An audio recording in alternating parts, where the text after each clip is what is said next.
Bonjour à toutes, bonjour à tous. Je vous remercie de participer à cet événement qui s'inscrit dans le programme des 2 semaines pour l'évolution professionnelle, les 2 semaines de l'évolution professionnelle et plus de 100 webinaires qui sont organisés, mis en ligne depuis le 4 octobre et jusqu'à ce vendredi, donc jusqu'au 15. Je vais vous présenter, des informations concernant je veux me former. Quand on est salarié et qu'on veut se former, comment doit-on procéder? Donc c'est un webinaire qui est assez dense, je tiens à vous le préciser. Donc je vous invite à poser des questions si vous le souhaitez dans le chat et je prendrai la plupart des questions, je l'espère. J'espère que j'aurai le temps de le faire à la fin de la présentation. Donc si vous souhaitez poser des questions, évoquer vos cas, votre cas personnel, si, voilà, si vous avez des interrogations concernant votre évolution professionnelle et un souhait de formation, n'hésitez pas à poser les questions que vous souhaitez donc dans la partie questions. Alors, on va démarrer ce webinaire. Donc, comme je vous le disais, il s'inscrit dans le cadre des semaines de l'évolution professionnelle qui sont co-organisées par l'APEC, le réseau EVA, le groupement Évolution, BGE Guyane, Antea RH Corse, en association avec tous nos partenaires nationaux et régionaux. Donc, je vous le disais tout de suite, vous avez la possibilité de poser des questions pour, heu, pour vous informer, pour avoir plus de détails par rapport à ce que j'aurais pu expliquer. Donc n'hésitez pas à le faire en fin de présentation. Donc les semaines de l'évolution professionnelle sont organisées du lundi 4 au vendredi 15 octobre avec la PEC, le réseau EVA, le groupement Évolution, BGE Guyane et Antea RH Corse, qui sont des opérateurs du conseil en évolution professionnelle pour les salariés du privé et les indépendants. Donc on organise ces semaines avec les partenaires régionaux et nationaux. C'est un événement qui est 100% digital, gratuit et accessible à tous et qui place l'évolution professionnelle au cœur d'un programme de plus de 100 webinaires thématiques. Donc n'hésitez pas à regarder les différentes thématiques qui sont abordées et qui vont l'être encore puisqu'il nous reste 2 jours pour ces semaines de l'évolution professionnelle. N'hésitez pas à regarder le programme et surtout notez que les webinaires seront retransmis en replay sur la chaîne YouTube à partir de la semaine prochaine, je pense. Donc moi, je suis Marlène Piléné, je suis chargée de partenariat pour le conseil en évolution professionnelle en Île-de-France au sein du groupement Évolution. Donc aujourd'hui, on va aborder cette thématique qui est très très large de la formation. Je suis salariée, je veux me former. Donc je vais vous présenter différents dispositifs. Le CPF, le compte personnel de formation, dont vous pouvez trouver plein d'informations sur le site Mon compte formation gouv.fr. Donc là, il y a beaucoup d'informations. On va également évoquer le PTP, le projet de transition professionnelle, qui est mis en place par Transition Pro Île-de-France, mais également dans toutes les régions de France, puisqu'il y a un opérateur par région. La PROA aussi, c'est-à-dire la promotion ou reconversion par l'alternance. Également, vous pourrez trouver des informations sur travail-emploi-gouv.fr. Également le processus démissionnaire, l'abondement du plan de développement des compétences, PRF, c'est le programme régional de formation, l'AIF, c'est l'aide individuelle de formation, le FAF, qui est le fonds d'assurance formation pour les travailleurs indépendants, le FNE formation également, c'est-à-dire le Fonds national de l'emploi, et on fera un petit focus sur Transco, qui correspond à transition collective. Peut-être que c'est un dispositif dont vous avez entendu parler ces derniers temps. Donc voilà, donc il y a vraiment plusieurs dispositifs qui permettent de se former, que ce soit à titre individuel ou au vu de la situation de votre entreprise. Donc ce sont des dispositifs qui peuvent vous aider à monter en compétences, à vous reconvertir, c'est-à-dire à évoluer vers un autre poste, à vous former aussi pour monter par exemple votre activité ou reprendre une entreprise. Donc on va vraiment balayer tous ces dispositifs. Donc je vous le dis, c'est assez dense. N'hésitez pas, voilà, si vous avez des questions, effectivement, à la fin, si vous avez besoin de petites précisions, je reprendrai les questions en fin de webinaire. On va commencer par le compte personnel de formation, qu'on appelle communément le CPF. Donc le CPF, il est directement rattaché au salarié qui peut consulter ses droits à la formation à tout moment en créant son compte, tout simplement sur www.moncompteformation.gouv.fr. Ah, depuis le 1er janvier 2019, le CPF est monétisé. Ça veut dire que chaque salarié acquiert 500 € par an, mais il n'y a pas d'acquisition pendant les périodes de chômage. Je vais faire une petite précision pour les personnes qui ont une reconnaissance de travailleur handicapé. Le CPF peut être monétisé à 800 € par an. Le plafond maximum est de 5 000 € et 8 000 € pour les travailleurs handicapés. Ce compte suit le salarié du début de sa carrière jusqu'à sa retraite. Ça veut dire que si vous partez en retraite sans l'avoir utilisé, eh bien, vous ne pourrez plus y toucher. Ce compte, il sert à financer une formation. Pour cela, vous devez attendre d'avoir au moins 24 mois d'ancienneté, dont 12 mois dans votre entreprise actuelle. Ça, ce sont les critères pour pouvoir mobiliser votre CPF pour accéder à une formation. Donc, toutes ces informations, vous allez les trouver sur moncompteformation.gouv.fr. Ce site vous permet de rechercher une formation avec un mot-clé, par exemple, ou alors par lieu, et de consulter la liste des formations qui existent, peuvent se faire en présentiel ou en distanciel. Il y a 14 000 formations sur tout le territoire français. Quel type de formation? Cela peut être des formations qui sont qualifiantes ou certifiantes. Ça veut dire que ce sont des formations qui vont déboucher sur un diplôme. Donc un vrai niveau de compétence qui vont valider un, un niveau de compétence, un parcours, voilà, que vous avez après un niveau qui est reconnu dans le domaine professionnel. Vous pouvez aussi mobiliser votre compte formation pour faire un bilan de compétences. C'est-à-dire si vous avez envie, à un moment ou un autre, de faire un point euh, très fouillé sur votre carrière, vos atouts, vos compétences, votre savoir-faire. Toutes ces choses-là, vous pouvez le balayer en bilan de compétences. Et pour ça, mobiliser votre CPF. Vous pouvez aussi l'utiliser dans le cas de la VAE. La VAE, c'est la validation des acquis de l'expérience. Souvent, ce sont des personnes qui ont un niveau infra-bac ou bac plus 2 qui souhaitent valider un niveau. C'est-à-dire que ces personnes, ces salariés vont avoir une expérience de plusieurs années sur un poste et vont avoir envie d'avoir un diplôme qui valide vraiment leur connaissance sur ce poste, soit pour évoluer dans une autre entreprise, soit pour pouvoir continuer ensuite. Par exemple, vous pouvez valider en VAE un niveau bac ou un niveau BTS et enchaîner après sur une licence dans le cadre d'une autre formation. Mais votre niveau bac ou votre niveau BTS aura été validé en VAE. Le CPF vous permet aussi de suivre, quand vous avez choisi votre formation, celle-ci peut être en dehors du temps de travail ou sur votre temps de travail. Si c'est dans le cas où cette formation a lieu sur votre temps de travail, il faut demander à votre employeur une autorisation d'absence. Si votre formation a lieu en dehors de votre temps de travail, vous n'avez pas d'obligation de prévenir votre employeur. Simplement, si votre formation elle a lieu, on va imaginer tous les lundis matin de 9 heures à midi et que vous êtes censé être au travail pendant cette période, évidemment, il faut demander à votre employeur une autorisation d'absence. Pour une formation qui va être inférieure à 6 mois, la demande est à faire par écrit 60 jours avant le début de la formation. Pour une formation supérieure à 6 mois, il faut faire la demande par écrit 120 jours avant.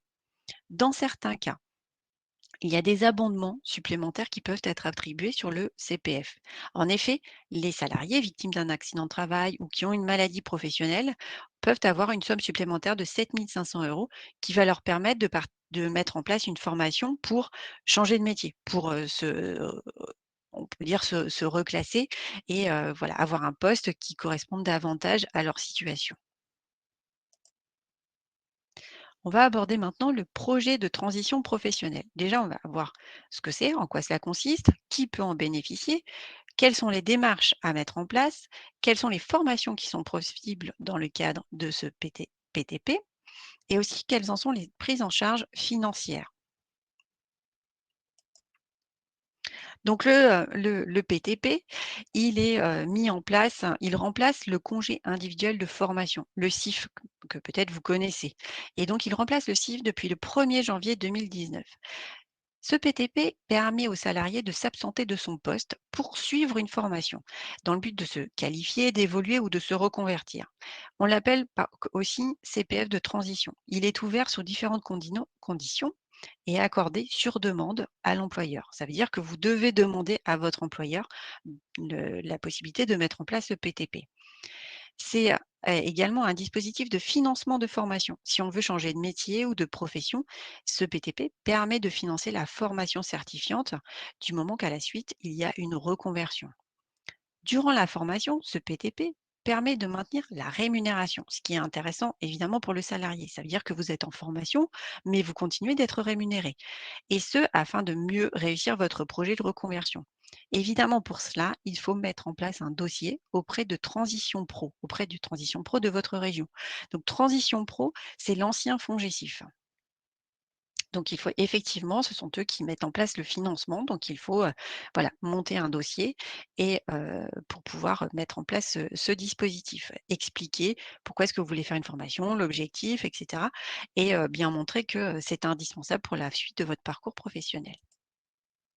Donc qui peut bénéficier de ce PTP? Déjà les salariés en CDI qui vont avoir 12 mois d'ancienneté dans la même entreprise et ce, quelle que soit la nature des contrats de travail successifs. On peut cumuler les différents contrats, il n'y a pas de souci, du moment que vous avez 1 an d'ancienneté. Il faut également justifier de 24 mois en qualité de salarié. C'est possible aussi pour les salariés en CDD qui auront 24 mois d'ancienneté, enfin de travail, qui auront été salariés au cours des 5 dernières années, dont 4 mois en CDD au cours de la dernière année. Et il faut toujours être en poste au moment de la demande de PTP. Ça veut dire que vous pouvez demander, faire ce type de demande alors que votre CDD se termine ou va se terminer prochainement ou en cours de CDD. C'est pas un souci du moment que vous avez précédemment les 24 mois derrière vous, 24 mois d'expérience comme salarié. La formation, dans ce cas, elle doit commencer au maximum 6 mois après la fin du contrat. Ça veut dire que si vous commencez, si votre CDD se termine le 1er septembre, vous avez 6 mois à la fin à la suite de de cette date pour commencer votre formation. Les intérimaires peuvent également bénéficier du PTP, à condition d'avoir travaillé 1600 heures dans la branche, dont 600 heures dans l'entreprise de travail temporaire ou le groupe d'entreprises du travail temporaire. Pour les intérimaires, l'ancienneté va être prise en compte sur une période de référence de 18 mois à la date de départ en formation.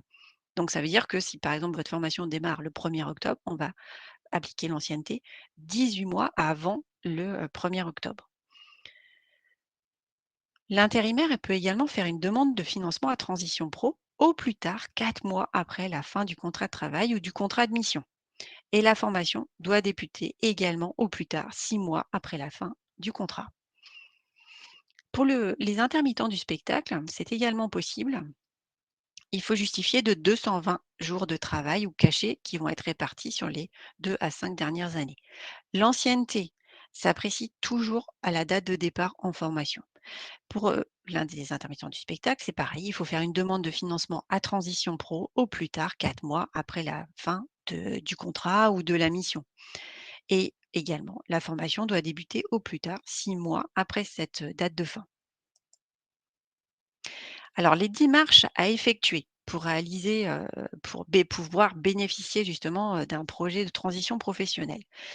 Déjà, il faut respecter un cadre qui est très précis. C'est-à-dire qu'en priorité, il faut évidemment élaborer un projet de reconversion professionnelle et ensuite réaliser un positionnement avec un organisme de formation. Ça veut dire contacter des organismes de formation, en sélectionner un, se sélectionner une date aussi, retenir une date évidemment et ensuite, adresser à un employeur une demande écrite d'autorisation d'absence, puis créer son compte sur le site internet de Transition Pro et compléter son dossier. Donc là, effectivement, le dossier, au sein de Transition Pro a une vie, c'est-à-dire que, déjà, il faut, le constituer effectivement, construire son déjà en amont déjà, bien sûr, construire son projet et son dossier. Ensuite, il faut déposer sur le site internet le dossier et là, vous avez un accusé de réception, ce qui, prouve, la recevabilité de votre dossier. Si votre dossier n'est pas recevable, eh bien, vous retournez au départ avec, pour mission de nouveau monter votre dossier. Ensuite, en troisième étape, votre dossier est enregistré et budgété. Puis, votre projet est analysé, évalué et enfin, il y a une décision de la commission paritaire. Au troisième niveau, avant il y a 3 possibilités, en fait. C'est-à-dire que soit votre dossier a besoin d'un complément. Il manque une pièce, voilà. Donc vous avez la possibilité de faire une deuxième présentation à cette commission. Soit, vous avez une convention d'engagement qui va être disponible sur votre espace, auquel cas vous signez la convention, vous la faites signer à votre employeur, vous la renvoyez et là, vous pouvez entrer en formation et durant votre processus de formation, pendant que vous suivez votre formation, le Transition Pro va vous demander des justificatifs, c'est-à-dire une attestation de présence régulièrement et ensuite vous validez votre formation, votre dossier est clôturé. Si le dossier est refusé, c'est-à-dire que le dossier est refusé au niveau de la commission paritaire, eh bien, vous avez le droit de mettre en place un recours. Donc, soit le recours est accordé, auquel cas, eh bien là, vous avez de nouveau la convention d'engagement qui est disponible. Vous signez, vous vous engagez dans le processus de formation, et voilà, et tout se passe comme prévu. Soit le recours est refusé. Si c'est le cas, il y a la possibilité de faire appel à un médiateur de France Compétences et la possibilité aussi de retourner au niveau de départ, au niveau zéro, et de refaire un dossier. J'espère que j'ai pas été trop vite. C'est vrai que c'est assez complexe l'évolution, du dossier, le suivi. Donc quelles sont les formations qui sont possibles? Ça va être des formations qui sont certifiantes. Donc, comme je vous le disais tout à l'heure, des formations qui vont vous donner un diplôme, un niveau de qualification et qui sont éligibles au compte personnel de formation. Et donc, ces formations, elles permettent aux salariés de changer de métier ou de profession. On peut imaginer un boulanger qui veut devenir plombier. Donc, pour ça, évidemment, les deux métiers n'ont rien à voir. Il faut évidemment suivre une formation. Ces formations, elles ont, différentes caractéristiques. Déjà, elles sont inscrites à ce qu'on appelle au RNCP, c'est-à-dire au Répertoire national des certifications professionnelles et ce répertoire, il a été établi par France Compétences et il comprend aussi certaines habilitations qui vont constituer un ensemble de compétences nécessaires pour faciliter le changement de métier ou de profession. Ces blocs de compétences vont permettre l'obtention d'un titre.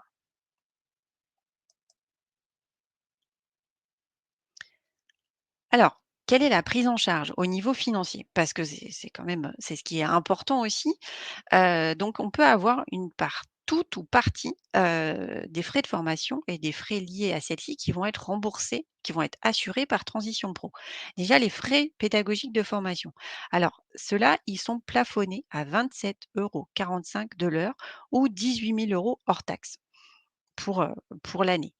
Il peut y avoir également le maintien de la rémunération, dans certaines conditions, évidemment. C'est-à-dire que si votre salaire est inférieur ou égal à 2 fois le SMIC brut, la rémunération est maintenue à 100.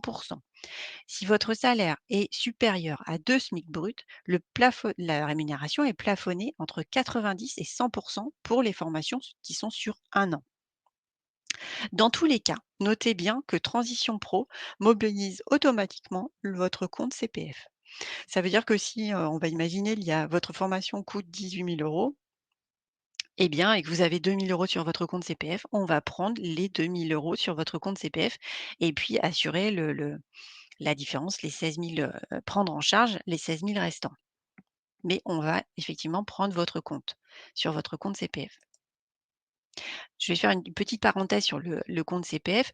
Une fois que vous arrivez au plafond, c'est toujours bien de l'utiliser pour pouvoir de nouveau l'approvisionner.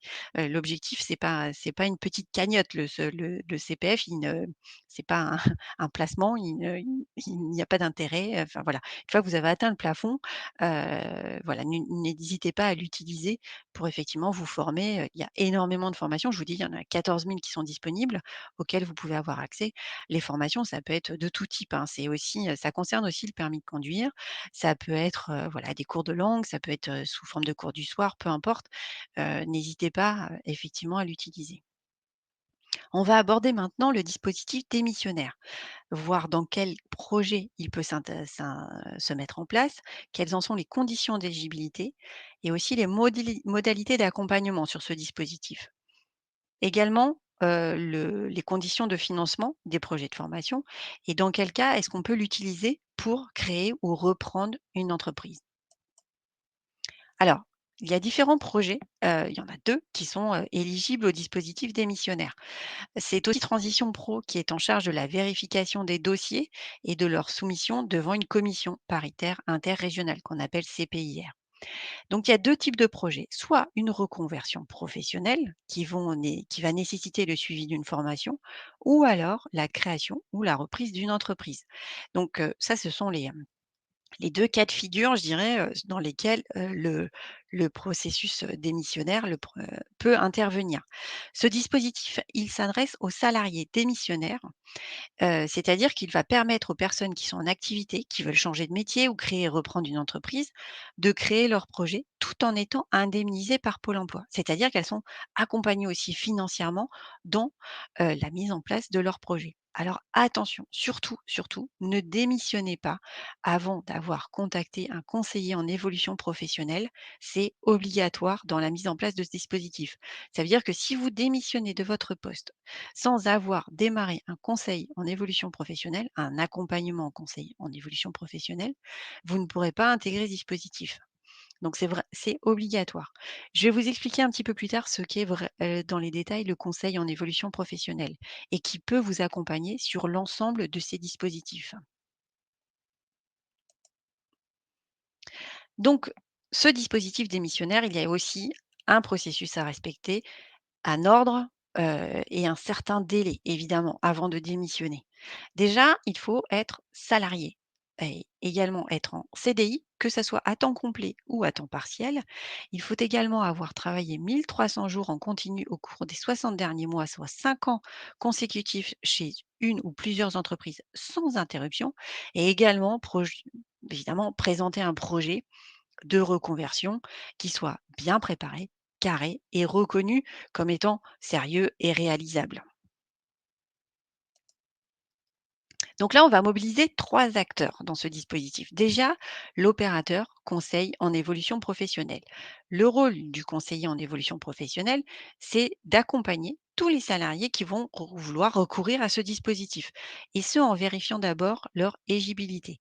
Ça veut dire que pour des formations, le conseil en évolution professionnelle permet de valider l'éligibilité, c'est-à-dire revenir sur les points précédents, être en CDI, avoir déjà travaillé, avoir un projet cohérent, etc. Donc voilà, tous ces points-là sont bien validés pour, vérifier que c'est possible d'intégrer le dispositif démissionnaire. Le CEP accompagne également et aide à l'élaboration et la validation du projet. Il accompagne aussi dans le financement de ce projet et également dans la recherche d'organismes de formation et de sessions disponibles pour la réalisation de ce projet, pour la mise en place. C'est-à-dire en gros, le conseiller, il est, un petit peu là pour veiller à ce que l'administratif soit bien mis en place, que votre dossier soit, cohérent, bien carré, qu'il y ait toutes les pièces et qu'il soit, recevable et qu'il ait, si possible, je dirais un accord de, la commission paritaire. Ça, c'est pour le cas d'une formation. Si le salarié veut entreprendre veut démissionner pour intégrer une formation.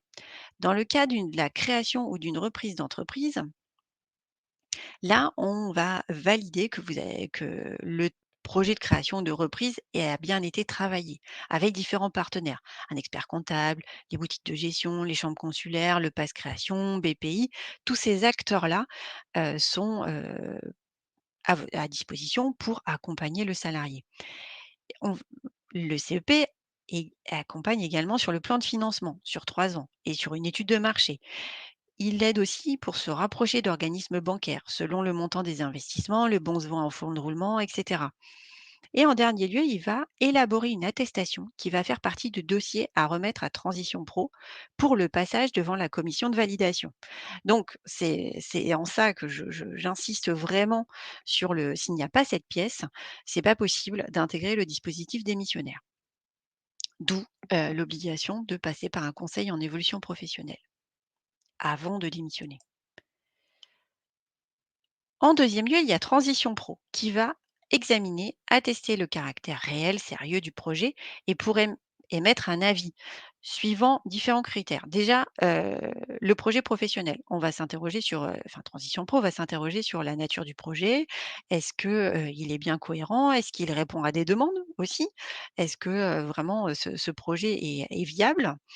On va valider que, également que le salarié a bien conscience des caractéristiques du métier qu'il vise et puis aussi, dans quelle mesure est-ce que, il a envisagé, le salarié, la formation, les modalités de financement de son projet et aussi et surtout les perspectives d'emploi à l'issue de la formation, selon le baromètre des métiers en tension.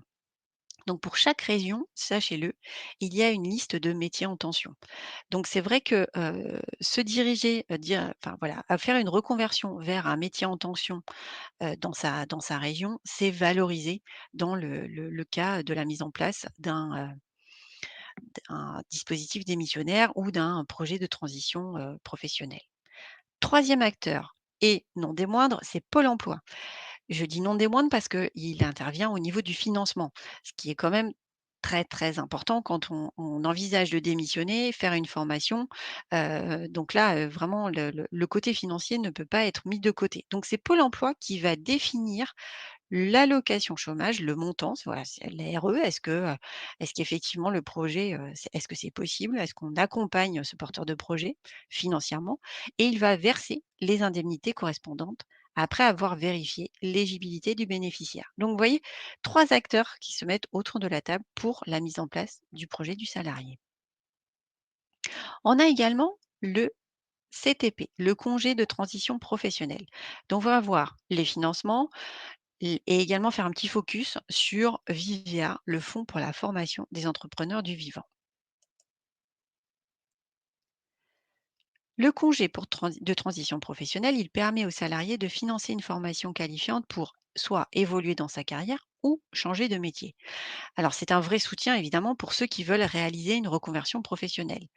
Les formations, notez-le bien, les formations qui sont éligibles au CPF sont également éligibles au congé de transition professionnelle, ainsi que le bilan de compétences, la VAE et les formations dans le cadre de la création ou reprise d'une entreprise.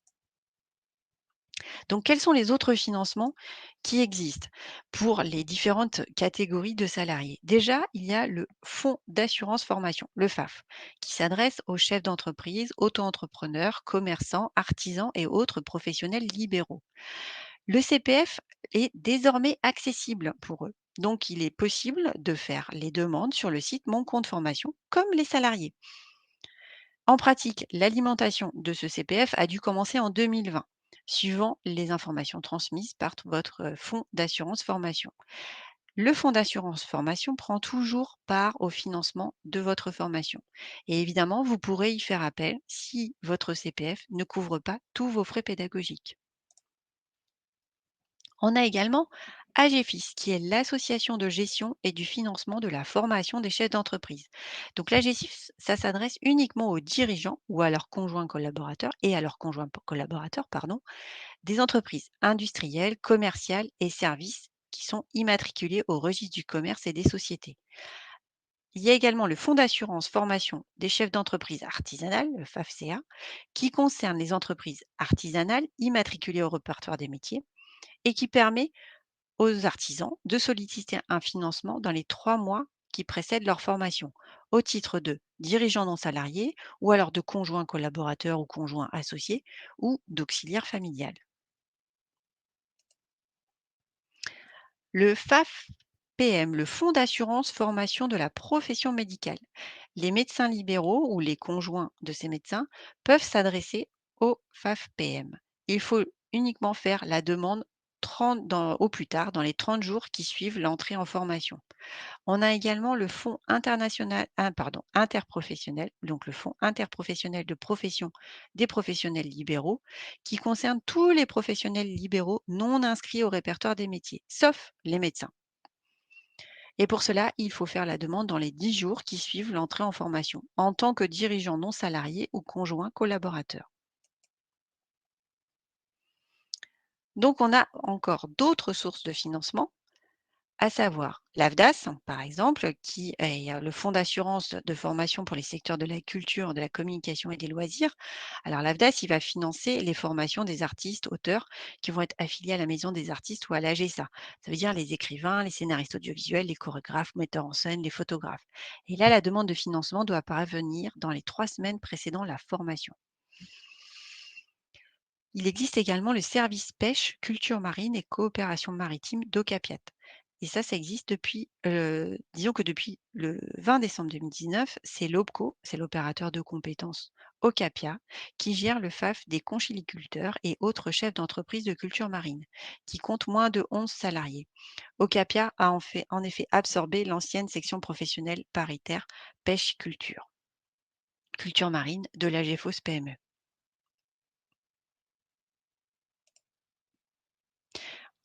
Il y a également Vivea, le fonds pour la formation des entrepreneurs du vivant. Ce fonds de financement concerne toutes les exploitations et entreprises agricoles, les entreprises de travaux agricoles, les entreprises de travaux forestiers, sauf les exploitants négociants en bois, et également les entreprises du secteur équestre à quelques domaines près. Par exemple, le domaine du spectacle équestre est exclu. Ça va plutôt être l'AFDAS qui va prendre en charge. Vous pouvez également demander le financement de votre formation en tant que dirigeant non salarié, conjoint collaborateur, aide familiale, cotisant de solidarité. Il faut déposer la demande avant le dernier jeudi de chaque mois et Vivea la traitera ainsi dans un délai de 3 semaines. Alors, on va évoquer maintenant le plan de développement des compétences, voir quel type de formation, les objectifs des actions de formation et surtout qui peut en bénéficier. Le plan de développement des compétences a été créé par la loi Avenir du professionnel du 5 septembre 2018 et a succédé à l'ancien plan de formation. Donc, qu'est-ce que c'est? C'est un outil de pilotage de la formation professionnelle de l'entreprise. C'est-à-dire que l'ensemble des actions et des mesures de formation qui visent à soutenir l'activité de l'entreprise, accompagner ses projets de développement et ses orientations stratégiques. Donc, il y a euh, deux types d'actions. C'est les formations qui sont obligatoires et les formations non obligatoires. Donc ces actions de formation, elles peuvent se dérouler totalement ou en partie à distance, en présentiel, ainsi qu'en situation de travail, soit sur le temps de travail ou hors du temps de travail. Donc ça, c'est plus spécifiquement mis en place par l'entreprise. Quels sont les types de formation? Il va y avoir des actions de formation par apprentissage qui vont permettre aux apprentis d'obtenir une qualification professionnelle, qui est évidemment sanctionnée par un diplôme ou un titre enregistré au RNCP, et également les actions qui vous permettent de faire valider une VAE et de lutter contre l'illettrisme. Et aussi, une entreprise peut y inclure les bilans de compétences. Ce plan peut inclure aussi d'autres types d'actions, comme la professionnalisation, le tutorat, la mise en situation, des parrainages qui vont être susceptibles de définir la stratégie de l'entreprise en matière de développement de compétences de ses salariés. Donc, il y a différents objectifs pour ces actions de formation. Déjà, pour l'entreprise, c'est permettre à toute personne sans qualification professionnelle ou sans contrat de travail d'accéder dans les meilleures conditions à un emploi. C'est aussi favoriser l'adaptation des travailleurs à leur poste de travail, à l'évolution, aux mutations des emplois, des postes, mais aussi le maintien dans l'emploi et également, évidemment, participer au développement des compétences des collaborateurs, que ce soit en lien ou non avec leur poste de travail, pour acquérir une qualification plus élevée. L'objectif, c'est pour les salariés, de réduire les risques qui vont, résulter d'une qualification inadaptée à l'évolution des techniques, des structures, des entreprises. Tout ça pour, en fait, préparer les salariés à une mutation d'activité, soit dans le cadre de leur entreprise, soit en dehors de cette entreprise. Ça permet aussi aux salariés dont le contrat de travail est rompu d'accéder à des emplois qui vont exiger une qualification différente. Voilà, et d'avoir de nouvelles activités professionnelles. Tout ça, ça favorise la mobilité professionnelle.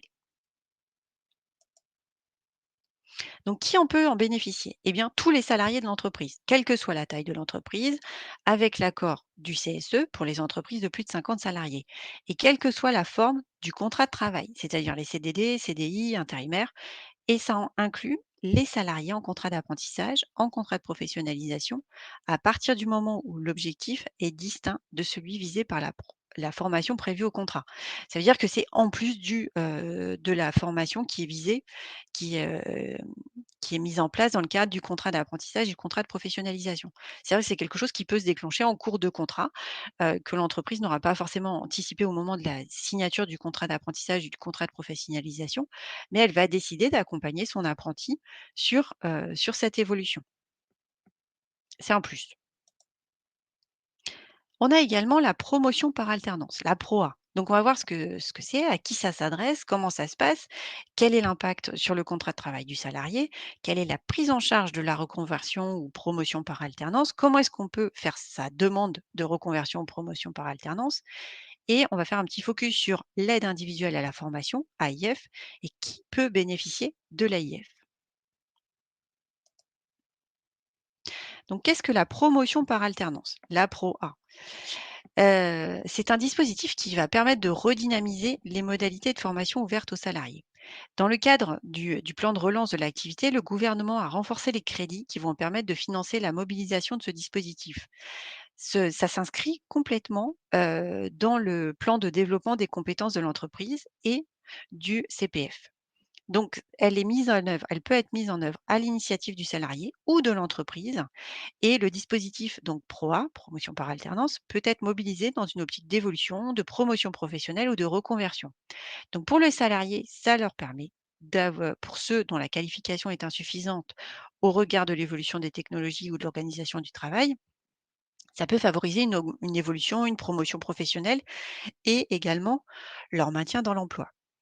Pour l'employeur, ça permet de prévenir les conséquences dues aux mutations technologiques ou économiques. On anticipe, en fait, il est dans l'anticipation, et ça permet un accès à la qualification quand l'activité est conditionnée par l'obtention d'une certification accessible uniquement en emploi via la formation continue. Alors, à qui s'adresse ce dispositif? Il s'adresse aux salariés en contrat en CDI, aux salariés bénéficiaires d'un contrat d'insertion à durée indéterminée, aux salariés sportifs, entraîneurs professionnels en contrat de travail à durée déterminée, et également aux salariés placés en activité partielle, ce qui a été assez courant ces derniers mois. Les conditions d'accès. Le salarié ne doit pas avoir atteint un niveau de qualification correspondant à la licence.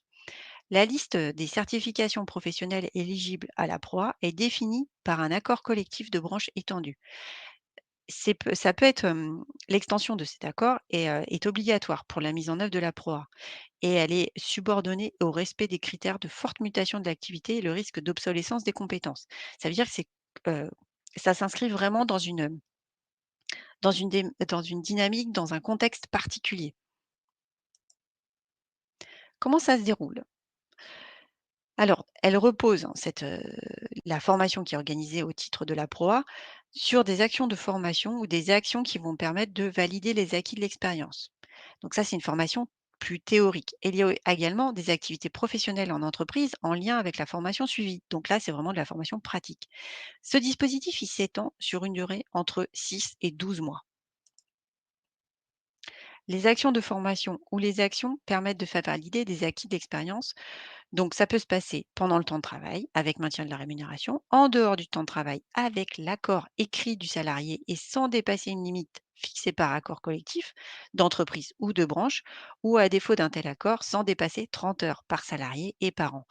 Les actions de formation sont d'une durée comprise entre 15 et 25 de la durée totale de la proie, ne doivent pas être inférieures à 150 heures et peuvent être portées au-delà de 25 pour certaines catégories de bénéficiaires. Ces catégories sont définies par la branche professionnelle à laquelle appartient l'entreprise. Quel est l'impact sur le contrat de travail du salarié? Il est obligatoire de conclure un avenant au contrat de travail qui va préciser la durée, l'objet de l'action de formation. C'est obligatoire. Et cet avenant, il doit être déposé auprès de l'opérateur de compétences auquel est rattachée l'entreprise. Pendant la formation, le salarié va bénéficier de la protection sociale en matière d'accident du travail et de maladies professionnelles. Lorsque cette formation se déroule pendant le temps de travail, il y a évidemment maintien de la rémunération. Quelle est la prise en charge de la reconversion ou de la promotion par alternance? L'opérateur de compétences, donc l'OPCO, dont dépend l'entreprise, prend en charge tout ou partie des frais pédagogiques, ainsi que les frais de transport et d'hébergement qui ont été exposés au titre de la PROA par les salariés. Cette prise en charge, elle correspond à un montant forfaitaire et elle s'effectue au niveau fixé par la branche professionnelle. Le montant de prise en charge par l'OPCO peut intégrer, si évidemment un accord de branche étendu le prévoit, la rémunération et les charges sociales légales et conventionnelles des salariés, et ce dans la limite du SMIC horaire. Comment faire une demande de reconversion ou promotion par l'alternance? C'est une co-construction entre l'entreprise et le salarié. Lorsque la demande de reconversion ou promotion par alternance est à l'initiative du salarié, il faut qu'il se rapproche de son employeur pour discuter de la possibilité d'engager une telle démarche. Qu'est-ce que l'aide individuelle à la formation, l'AIF? C'est une aide financière qui prend en charge les frais pédagogiques de la formation et le coût de celle-ci. Sa durée doit être comprise entre 1 et 3 ans maximum. C'est possible, avec cette AIF, de suivre une formation à distance ou une formation ouverte. Cette aide, elle peut être demandée selon 2 cas. La totalité des frais pédagogiques de la formation ne sont pas pris en charge. Aucun financement ne peut prendre en charge l'effet pédagogique de la formation. Dans ce cas, une demande d'AIF peut être faite soit pour financer le reste à charge, soit financer la totalité de la formation, à condition évidemment que la formation soit cohérente avec le projet personnalisé d'accès à l'emploi.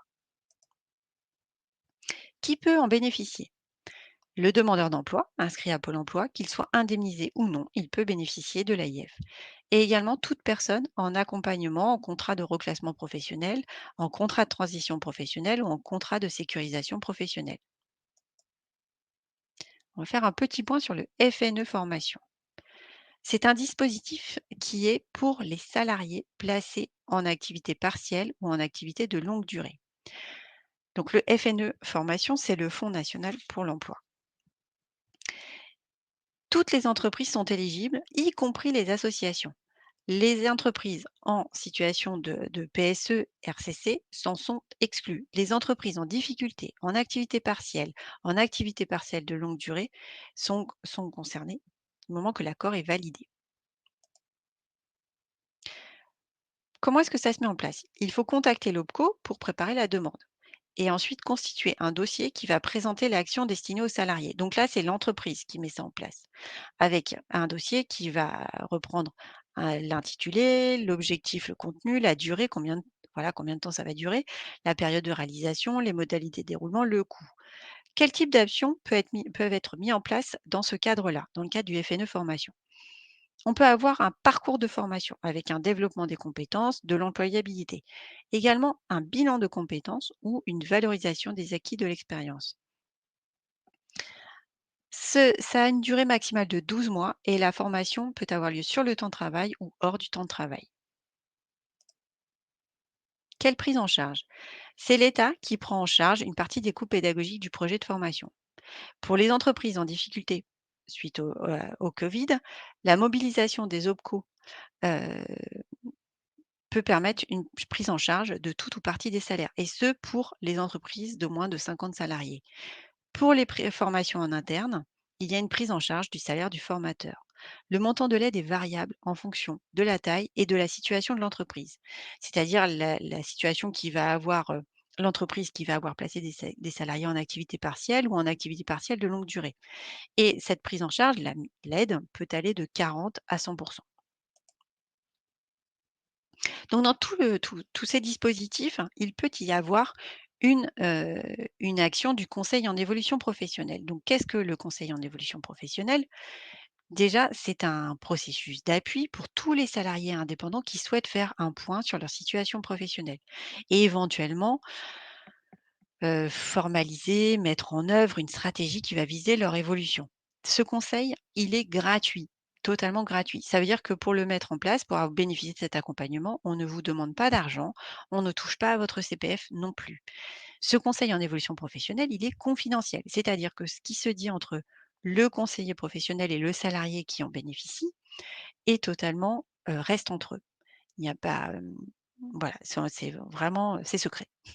Et d'ailleurs, vous n'avez pas obligation d'en faire part à votre employeur, si vous décidez d'entamer cette démarche parce que, vous pouvez faire suivre, ce conseil en évolution professionnelle en dehors de votre temps de travail.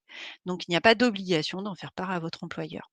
Après, ça peut devenir obligatoire si vous vous engagez évidemment dans un parcours de transition professionnelle ou que vous avez besoin d'une attestation d'absence, ce genre de choses. Évidemment, il faudra en parler à votre employeur, mais pour la mise en place du conseil en évolution professionnelle, il n'y a pas d'obligation.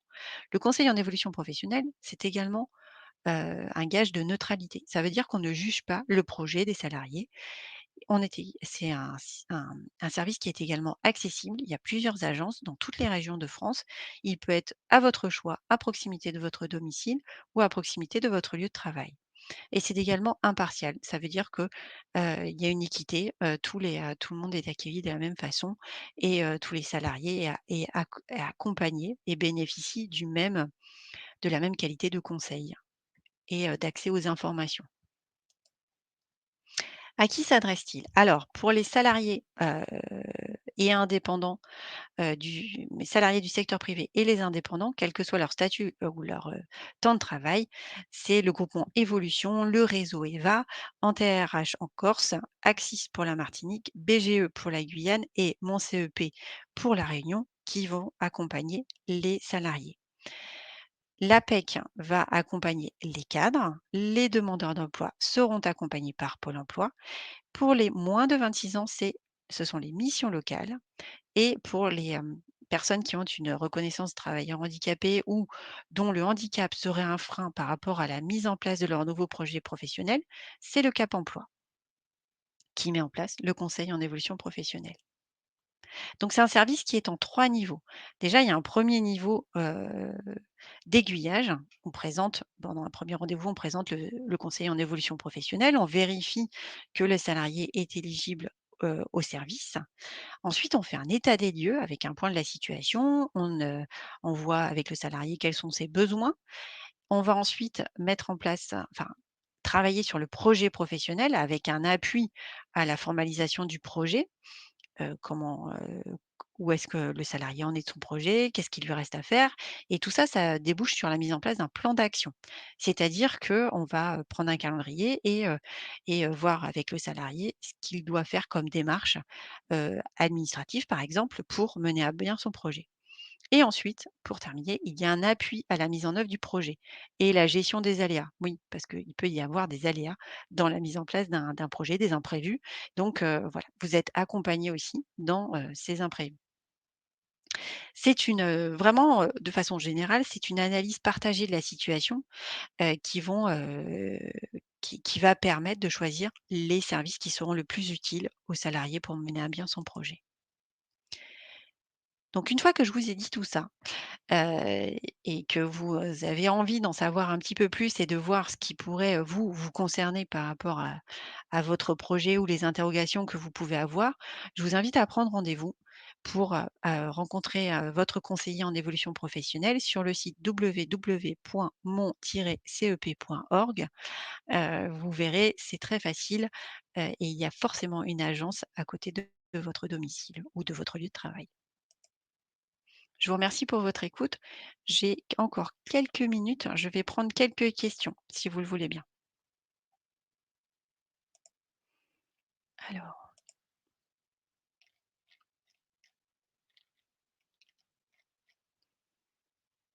est-ce que le burn-out est considéré comme une maladie professionnelle? Alors, peut-être pas le burn-out en lui-même, mais ses conséquences, ça peut, effectivement, donner lieu à, Heu, peut-être, parfois une incapacité de travail sur une longue durée. Donc pour ça, je vous invite vraiment à contacter votre médecin du travail pour voir ce qui peut être mis en place, par rapport à ça, par rapport au burn-out. Magali demande si suivre un bilan de compétences engage le salarié à rester ensuite un temps dans l'entreprise. Est-ce que cette démarche fonctionne aussi dans la fonction publique? Si oui, auprès de qui s'adresser? Alors, le bilan de compétences ne vous engage pas à rester ensuite dans votre entreprise. Ce bilan de compétences, parfois, il débouche sur la mise en place d'un nouveau projet professionnel. C'est-à-dire que vous allez avoir des idées, vous allez avoir des souhaits, et suite à ce bilan de compétences, et peut-être des pistes que vous allez avoir envie de suivre et qui vont peut-être vous amener en dehors de votre entreprise. Donc non, faire un bilan de compétences ne vous engage pas près de votre entreprise. Alors, la démarche ne fonctionne pas dans la fonction publique, sauf si vous êtes salarié de droit privé dans la fonction publique.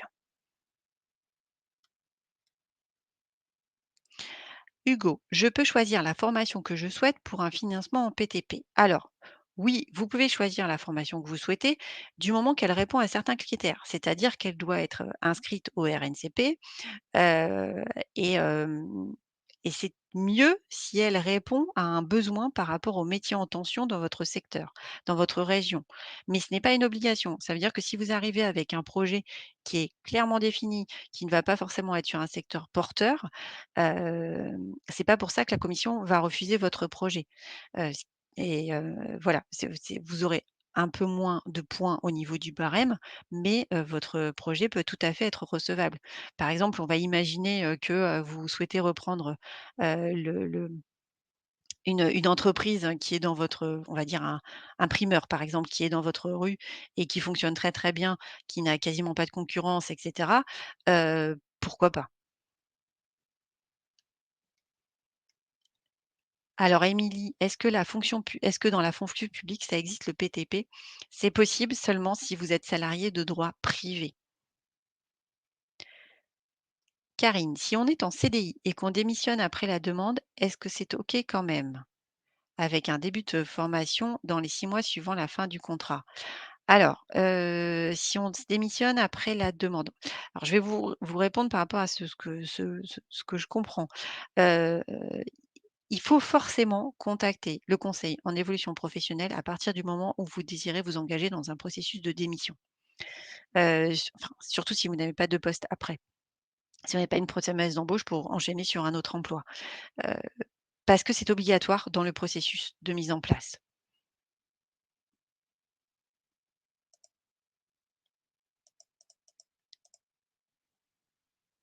Alors Hugo, quel est le lien pour la liste des métiers RNCP? Vous allez trouver cette liste sur le site, Mon compte personnel, mon compte formation gouv.fr. Alors Zora, je reçois beaucoup de mails publicitaires m'informant que mon solde CPF est perdu si je ne rentre pas rapidement en formation. Non Zora, vous êtes totalement décisionnaire sur votre compte CPF. Vous en faites c'est vous qui le gérez, il n'y a pas de date limite pour l'utiliser. Il y a simplement eu un report des heures vers, heu, qui ont été monétisées. Là, la dernière limite, c'était en juillet. Mais, non, il n'y a pas après il y a beaucoup de demandes de centres de formation, il faut être très vigilant, par rapport à ça. Mais votre CPF, si vous, vous n'y touchez pas, c'est le vôtre. C'est vraiment vous qui êtes maître par rapport à ça. Peut-on cumuler les dispositifs? Heu, Pas forcément Hugo, c'est un peu compliqué. Le CEP n'intervient que pour les démissions. Non, le CEP n'intervient pas que pour les démissions. Le CEP, il intervient pour chaque salarié qui, à un moment ou un autre, se pose une question sur son avenir professionnel, qui a envie d'évoluer au sein de son entreprise ou dans une autre entreprise, qui souhaite faire un point sur sa situation, se recentrer sur son objectif professionnel, sur ses attentes, sur ses valeurs. Voilà, si vous vous posez des questions, vous vous interrogez, vous pouvez contacter un conseiller en évolution professionnelle. Alors, Magali demande quel est l'opérateur pour la fonction publique territoriale. Eh bien, je vous invite à vous rapprocher de votre service RH, parce que pour le moment, malheureusement, il n'y en a pas. Donc, sauf si vous êtes un salarié de droit privé dans la fonction publique.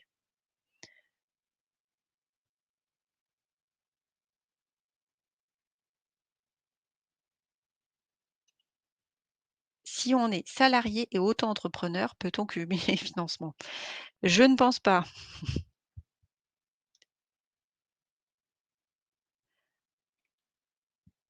Alors Françoise, je vais, vous aurez, la possibilité de revoir les webinaires, donc je ne vais pas vous remontrer la slide, mais vous pourrez le retrouver le webinaire à partir de la semaine prochaine sur la chaîne YouTube.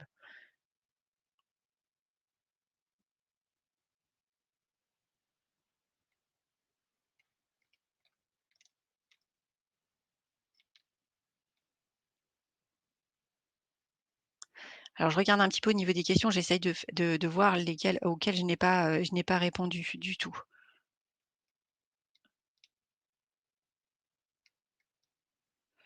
Hugo: «Non, la ProA n'est pas accessible au bac+5». Exactement. Donc je suis désolée, non, vous n'aurez pas le PowerPoint, puisque, voilà, ça sera disponible en ligne, très rapidement, en replay. Existe-t-il un dispositif entreprise pour aider à une reconversion hors de l'entreprise? Je suis désolée Hugo, votre question, je ne comprends pas votre question. Est-ce que vous pouvez la reformuler s'il vous plaît? Alors la différence entre le CPF et le CTP, Le CPF, c'est votre compte personnel de formation. C'est de l'argent que vous cumulez, à chaque fois que vous travaillez. En fait, pour chaque période travaillée, vous cumulez de l'argent qui va vous permettre à vous former. L'autre, c'est un dispositif qui vous permet d'accéder à des formations. Donc ça n'a rien à voir. Les 2 sont totalement distincts. C'est pas du tout les mêmes actions.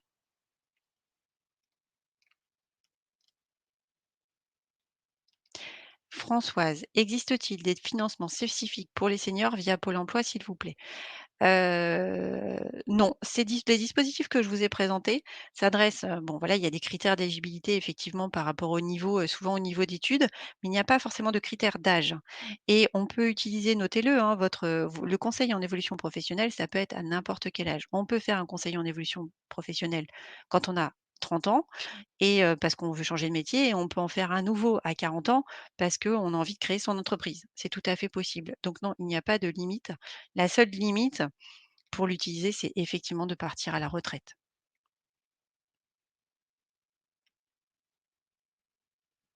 Alors Hugo, est-ce que les entreprises peuvent aider un salarié à le reconvertir? Oui, certaines entreprises accompagnent leurs salariés dans leur reconversion.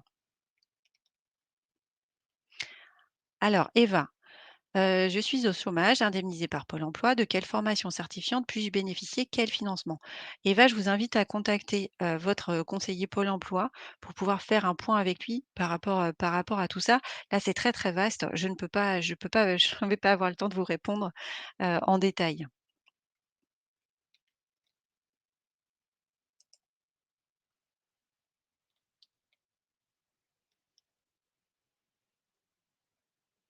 Alors Adil, je retourne un petit peu sur le chat, je vois Adil qui demande si vous allez être licencié de votre contrat à cause de la suspension de mon permis de conduire qui est obligatoire pour votre métier et vous avez une suspension pour 6 mois. Est-ce que je peux faire une demande de formation pendant ce mois-ci qui me permettra d'évoluer dans mon projet professionnel? Pendant cette période-là, oui, vous pouvez faire une formation. Mais par contre, là, il va falloir, se dépêcher pour identifier la formation parce qu'au niveau des délais, ça risque d'être très, très court, Adil.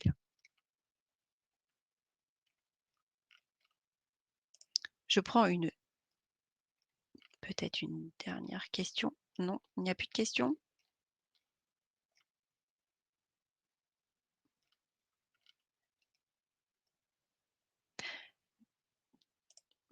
Peut-être une dernière? Je crois qu'il y en a une qui est apparue là. Non, c'est bon. Mais écoutez, si vous n'avez plus de questions, je vous remercie vraiment pour votre attention et pour toutes les questions. Je sais que c'était très dense et qu'il y a beaucoup de dispositifs qui sont balayés dans cette présentation. Donc n'hésitez pas à, regarder de nouveau le replay, à contacter un conseiller en évolution professionnelle, via le site, www.moncep.org pour, prendre un rendez-vous et pouvoir faire un point sur votre parcours. N'hésitez vraiment pas. Je vous le rappelle, c'est gratuit. Merci à tous. Je vous souhaite une bonne fin de journée.